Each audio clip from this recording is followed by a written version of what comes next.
Good morning to all of you. आप सभी का रेगुलेटिंग एक्ट 1773 के लेक्चर के इस दूसरे भाग में हार्दिक स्वागत और अभिनंदन है। इससे पहले वाले हिस्से में, या यूँ कहें कि इससे पहले वाले वीडियो में, हमने रेगुलेटिंग एक्ट 1773 की ऐतिहासिक दृष्टिकोण से उन परिस्थितियों को देखने का प्रयास किया था जिसके अंतर्गत ब्रिटिश पार्लियामेंट को भारत में ईस्ट इंडिया कंपनी के शासन को नियंत्रित करने की आवश्यकता महसूस हुई। पिछले वीडियो में आप पूरे विस्तार से इस बात को जान चुके हैं कि किन परिस्थितियों में ब्रिटिश पार्लियामेंट को इस तरह का कानून लाने की आवश्यकता पड़ी।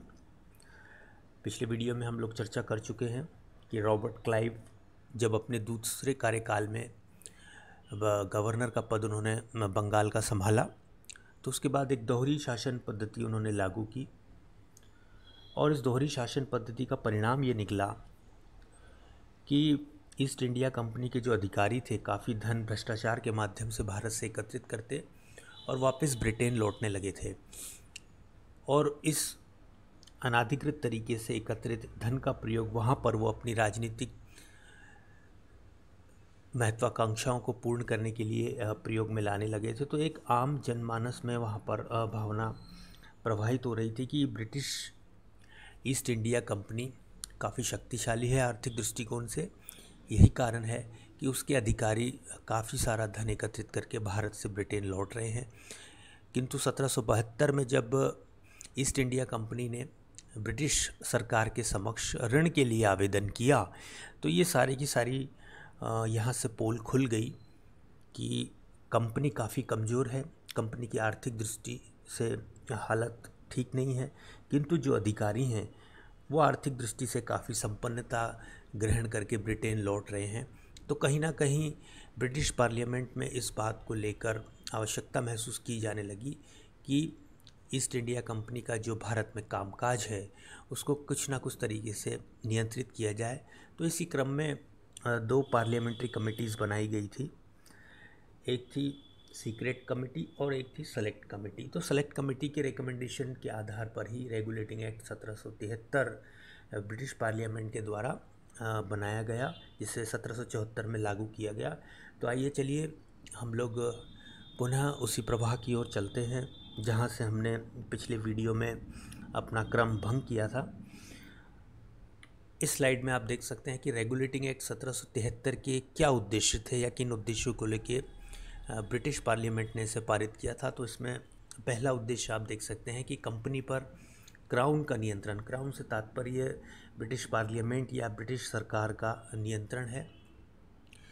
तो ब्रिटिश सरकार का नियंत्रित स्थापित करने के दृष्टिकोण से रेगुलेटिंग एक्ट निर्मित किया गया था। दूसरा उद्देश्य कंपनी के संचालक समिति के संगठन में कुछ परिवर्तन करना है। तो आप सभी जानते हैं कि, और पूर्व के लेक्चर में हम लोग इस बात पर चर्चा कर चुके हैं कि ब्रिटेन में ईस्ट इंडिया कंपनी के संचालक मंडल में 24 सदस्य हुआ करते थे, जिनका चुनाव उस कंपनी के शेयर धारक करते थे जिनके पास 500 पाउंड से अधिक का जिनका निवेश कंपनी के में होता था। वही लोग संचालक मंडल के सदस्यों को चुनने वाले चुनाव में हिस्सा ले सकते थे। तो इस तरह से कंपनी का जो संचालक बोर्ड था वो ब्रिटेन में बैठता था और वहीं से कंपनी के कामकाज को नियंत्रित करता था।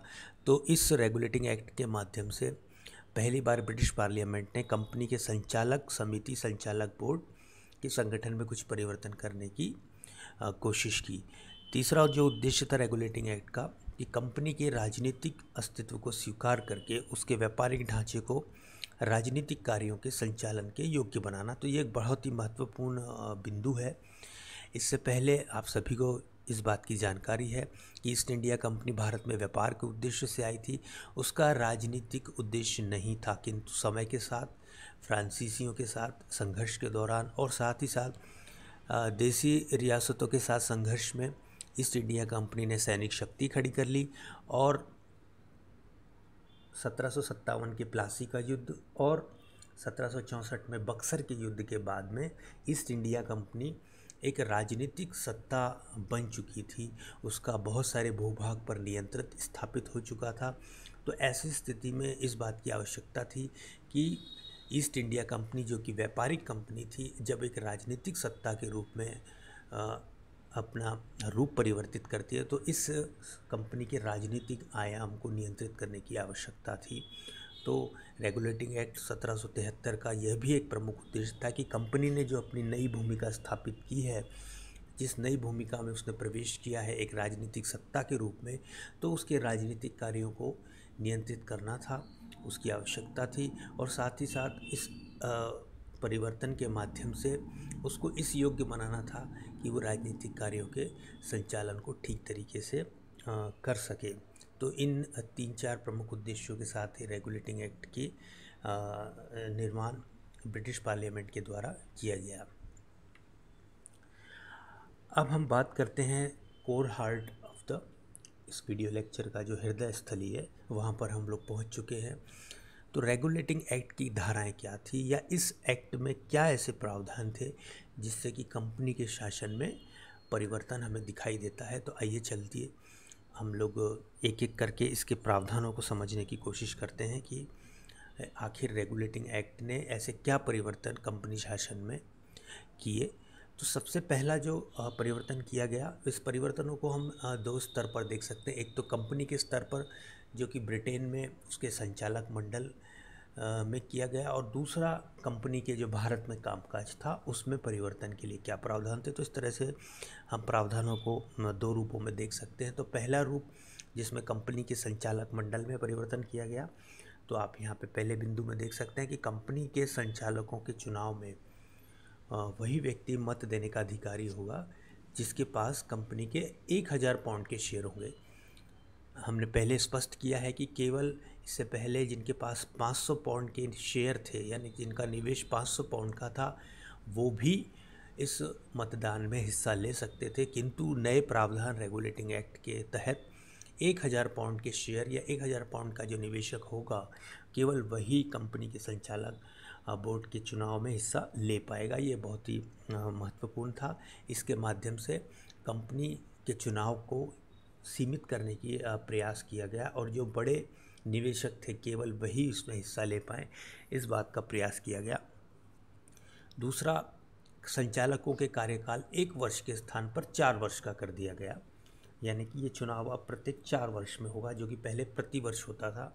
और कुल सदस्यों का 1/4 भाग, यानी कि 6 सदस्य प्रतिवर्ष चुने जाएंगे, और एक ही सदस्य के दोबारा चुने जाने के पूर्व 1 वर्ष का अवकाश होगा, यानी कि नियमित तौर पे एक ही सदस्य लगातार संचालक बोर्ड का चुनाव नहीं लड़ पाएगा, उसे कम से कम 1 वर्ष का अंतराल या अवकाश ग्रहण करना होगा। उसके पश्चात ही वो दोबारा संचालक बोर्ड के लिए अपनी दावेदारी प्रस्तुत कर सकता था। साथ ही ये भी महत्वपूर्ण है कि 6 सदस्य 1/4 सदस्य, क्योंकि कंपनी के संचालक मंडल में 24 सदस्य होते थे, तो इस हिसाब से 1/4 का मतलब हुआ 6 सदस्य। अब ये प्रतिवर्ष चुने जाएंगे। तो ये महत्वपूर्ण जो परिवर्तन थे वह कंपनी के स्तर पर, यानी कि ब्रिटेन में जो कंपनी का संचालक मंडल था, कोर्ट ऑफ डायरेक्टर था, उसके स्तर पर ये परिवर्तन किए गए। अब आइए चलिए हम ये देखते हैं कि भारत के भूभाग पर जो कंपनी का शासन था उसमें क्या महत्वपूर्ण परिवर्तन और प्रावधान किए गए। तो उसमें सबसे पहला, और जो हमेशा से कई सारी सामान्य कॉम्पिटिटिव्स में या परीक्षाओं में सवाल पूछा जाता है, उसका उत्तर यहाँ पर आप देख सकते हैं कि बंगाल में, इसको हाईलाइट हम लोग कर लेते हैं एक बार। यहाँ पे आप इस बिंदु में देख सकते हैं कि बंगाल में सर्वोच्च न्यायालय की स्थापना की गई। इट्स अ वेरी इम्पोर्टेंट, ये एक बहुत ही महत्वपूर्ण कहना चाहिए कि एक बिंदु है जो आपको आगे चल के सभी प्रतियोगी परीक्षाओं में भी याद रखना है कि किस एक्ट के द्वारा सर्वोच्च न्यायालय की स्थापना की गई। तो यहाँ पर आपको स्पष्ट रूप से ये हमेशा ध्यान में रखना है कि रेगुलेटिंग एक्ट 1773 के द्वारा बंगाल में एक सर्वोच्च न्यायालय की स्थापना की गई। अब इसमें एक मुख्य न्यायाधीश थे और साथ ही साथ अन्य 3 न्यायाधीश भी नियुक्त किए गए, अर्थात कि कुल 4 न्यायाधीशों की नियुक्ति की गई थी, जिसमें एक मुख्य न्यायाधीश और 3 अन्य न्यायाधीश हुआ करते थे। अब इनका क्षेत्राधिकार क्या था? क्या ये पूरे भारतवर्ष की जो प्रजा थी, जिसमें कि भारत की प्रजा भी थी और ब्रिटिश अधिकारी और कर्मचारी भी शामिल थे, क्या ये सभी के लिए था? तो यहाँ पर ये स्पष्ट रूप से हमें समझ लेना चाहिए कि इसके अंतर्गत बंगाल, बिहार, उड़ीसा की समस्त अंग्रेज प्रजा इसके अंतर्गत आती थी। यानी कि न्यायालय का क्षेत्राधिकार केवल बंगाल, बिहार व उड़ीसा की समस्त अंग्रेज प्रजा, यानी कि केवल इंग्लिश पीपल के ऊपर ही ये सर्वोच्च न्यायालय की अधिकारिता थी। भारत के लोग इसकी अधिकारिता के अंतर्गत नहीं आते थे। केवल कंपनी के अंतर्गत काम करने वाली ब्रिटिश जो प्रजा थी, केवल वही सर्वोच्च न्यायालय के इस क्षेत्राधिकार के अंतर्गत आती थी। तो ये आपको हमेशा ध्यान में रखना है। साथ ही साथ अब ये देख लीजिए कि सर एलिंग इम्फे ये जो हैं, ये सर्वोच्च न्यायालय के पहले मुख्य न्यायाधीश थे। सर एलिंग इम्फे, ये भी कभी कभी परीक्षा में आपसे पूछा जा सकता है, तो you have to remember it also. Sir एलिंग इम्फे प्रथम मुख्य न्यायाधीश थे 1773 के अंतर्गत, जो रेगुलेटिंग एक्ट था, जिसके द्वारा सर्वोच्च न्यायालय की बंगाल में स्थापना की गई। अब अपने क्षेत्राधिकार की बात की तो यहाँ पर स्पष्ट है कि केवल बंगाल, बिहार और उड़ीसा, यहाँ की ही प्रजा पूरी तरह से इसके अधीन थी। बाकी अन्य क्षेत्रों के ऊपर इसकी क्षेत्राधिकारिता नहीं थी। अगला जो बिंदु हमारे सामने आता है गवर्नर जनरल। तो इन गवर्नर जनरल की हम अभी आगे चलकर बात करेंगे। आपको पता है या ध्यान होगा, पिछले वीडियो में हमने कहा था कि 1773 से पहले गवर्नर हुआ करता था, बंगाल का गवर्नर, जो कि रॉबर्ट क्लाइव था। इस पद के द्वारा इस एक्ट के द्वारा इस पद के संदर्भ में क्या परिवर्तन किए गए वो हम नेक्स्ट स्लाइड में देखते हैं। तो यहाँ पर आप ये समझ लीजिए कि गवर्नर जनरल और उसकी काउंसिल को नियम बनाने व अध्यादेश प्रसारित करने का निर्देश दिया गया। अर्थात जो बंगाल का गवर्नर जनरल था और उसकी जो कार्यकारी, उसकी सहायता के लिए एक जो काउंसिल थी, उनको नियम बनाने के लिए और ऑर्डिनेंस जारी यानी कि अध्यादेश जारी करने का निर्देश दिया गया था। किंतु इसके साथ एक राइडर लगा दिया गया, एक कंडीशन लगा दी गई, इन्हें लागू करने के पूर्व इनका सर्वोच्च न्यायालय के द्वारा पंजीकरण व प्रकाशित किया जाना आवश्यक था। यानी कि रेगुलेटिंग एक्ट 1773 के द्वारा गवर्नर जनरल और उसकी कार्यकारिणी को नियम बनाने का, रेगुलेशंस बनाने का और ऑर्डिनेंसेस जारी करने का निर्देश दिया गया। ये कार्य वो कर सकते थे, किंतु इसको लागू करने से पूर्व इसका सर्वोच्च न्यायालय के द्वारा पंजीकरण व प्रकाशित किया जाना आवश्यक था। इसके पश्चात जो महत्वपूर्ण बिंदु आता है कि कंपनी के संचालकों व भारत में स्थित कंपनी के बीच जो भी पत्र व्यवहार होगा, उसकी एक प्रति इंग्लैंड की सरकार के पास भेजी जाएगी।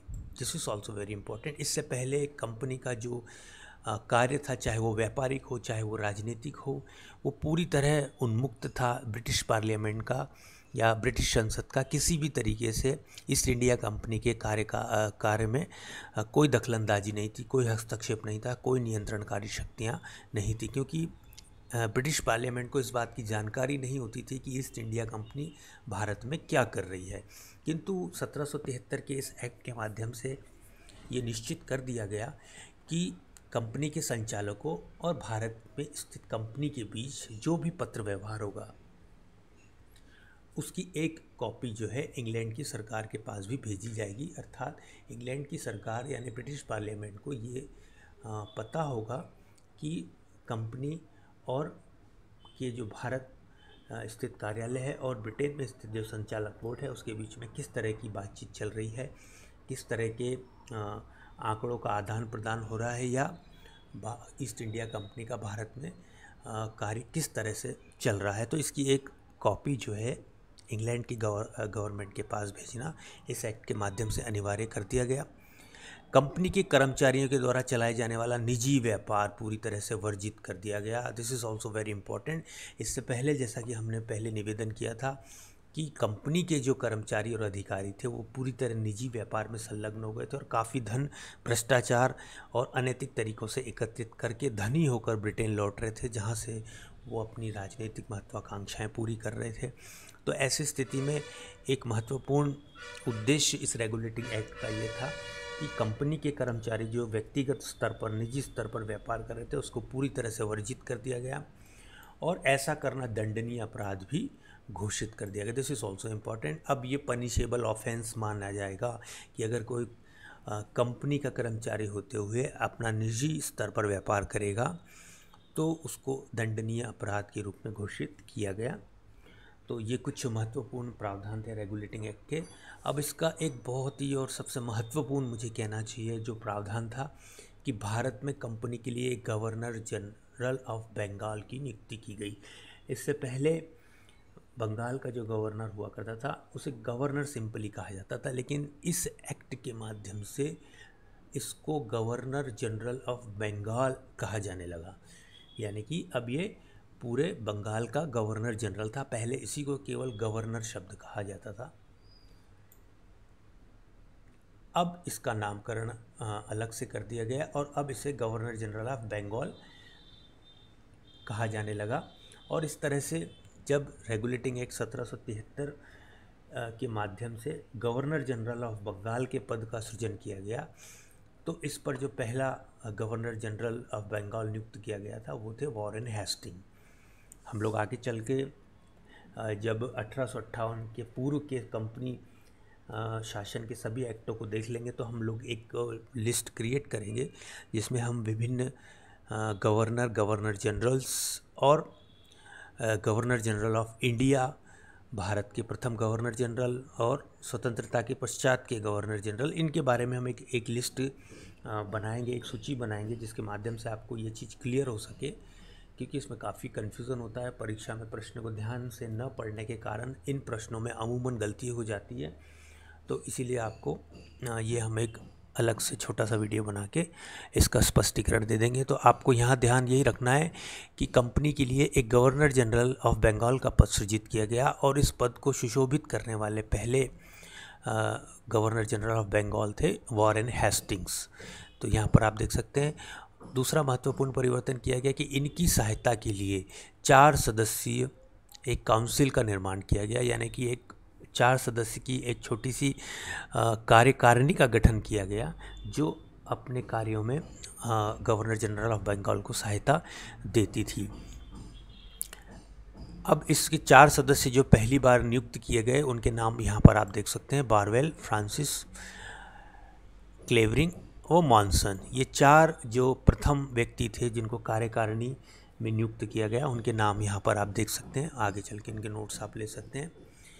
अब इनका कार्यकाल लगभग 5 वर्ष रखा गया और ये भी कहा गया कि काउंसिल के निर्णय बहुमत के आधार पे होंगे, बहुमत के आधार पे लिए जाएंगे। अर्थात यहाँ पर ये चीज़ स्पष्ट रूप से आपको समझ लेनी, क्योंकि आगे चलकर इस प्रावधान में परिवर्तन अन्य एक्ट के माध्यम से किया गया।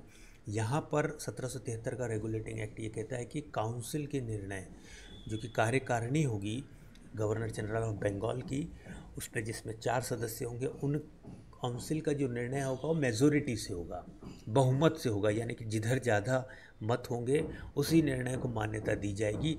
यानी कि इस स्थिति में गवर्नर जनरल ऑफ बंगाल अपने मन मर्जी से कोई निर्णय नहीं ले सकता था या स्वतंत्रता पूर्वक कोई निर्णय लेने की स्थिति में नहीं था, उसे बहुमत के अधीन था। और यदि कार्यकारिणी के 3 सदस्य एक तरफ हो जाते या 4 सदस्य एक तरफ हो जाते तो वो अपनी इच्छा अनुसार निर्णय लेने में सक्षम नहीं था। तो ये एक बहुत ही महत्वपूर्ण जो चीज़ है वो आपको इसमें ध्यान रखनी है। अगला जो बिंदु आता है यहाँ पर, ये मुंबई व मद्रास प्रांत के गवर्नर और कंपनी की शाखाओं को गवर्नर जनरल के अधीन कर दिया गया। इन दोनों ही गवर्नरों को अपनी विदेश नीति, देशी राजाओं से युद्ध करने अथवा संधि करने में बंगाल काउंसिल के निर्देशन में कार्य करने को कहा गया।